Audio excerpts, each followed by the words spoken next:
Halo Campaign Evolved is the original Combat Evolved campaign rebuilt from scratch in Unreal Engine 5, plus 3 brand new missions. Think of it as a remake rather than a remaster, because the level layouts and story beats you remember are here, but the visuals, the animation, and some of the mechanics have been rebuilt to modern standards. The single most useful buying fact is that it lands on Game Pass on day one, so for a lot of people, the real question is not whether to buy it, but whether to buy it at all. Start with what you actually get: 13 missions in total, 10 original campaign levels remade, and 3 new Operation Meteorite missions set before the original story. It is campaign only. There is co-op, online, and shared, but there is no competitive multiplayer in this release, so the Blood Gulch side of Halo is simply not part of the package.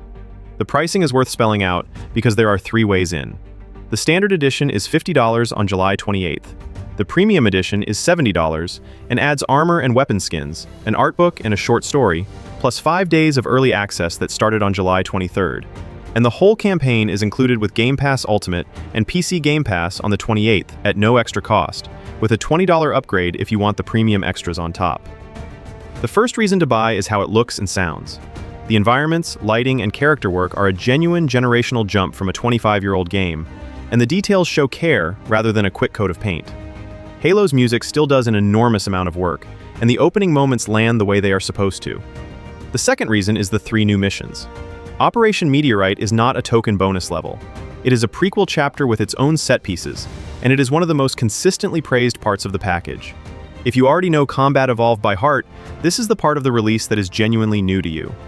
The unique reason is simply that this is the only way to play this campaign rebuilt in a modern engine, with modern conveniences and co-op. The Master Chief Collection version is still the original game with a higher resolution. This is a different thing, with new assets, new animation, reworked encounters, and some mechanics imported from Halo Infinite. The first reason to wait is performance. On PC at launch, the frame rate swings hard, with reports of drops into the 20s and 30s and occasional crashes on hardware well above the recommended specification. It is not universal, and plenty of people are running it smoothly, but it is common enough that if you are sensitive to stutter, it is worth letting the first patches land. The second reason to wait is the image quality options.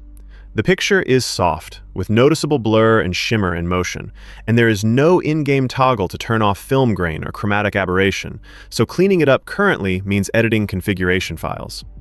Cutscenes are also locked to 30 frames per second. None of that ruins the game, but for a visual showcase, it is the wrong kind of friction. The expectation check is the important one. This is a reimagining, not a faithful port. There is Sprint now, which changes the pace. Cortana is a much more talkative presence. The encounter design guides you more than the original did, and some voice work is recast. If your attachment is to Combat Evolved exactly as it was, that version still exists, and this is not trying to replace it. My call is simple. If you have Game Pass, do not buy this. Play it on the 28th for no extra cost and decide from there. If you do not have Game Pass and you want to own it, $50 is fair for 13 missions and a strong co-op campaign. But wait for a performance patch if your machine is anywhere near the minimum. And do not pay $70 for early access to a version that is currently the roughest it will ever be.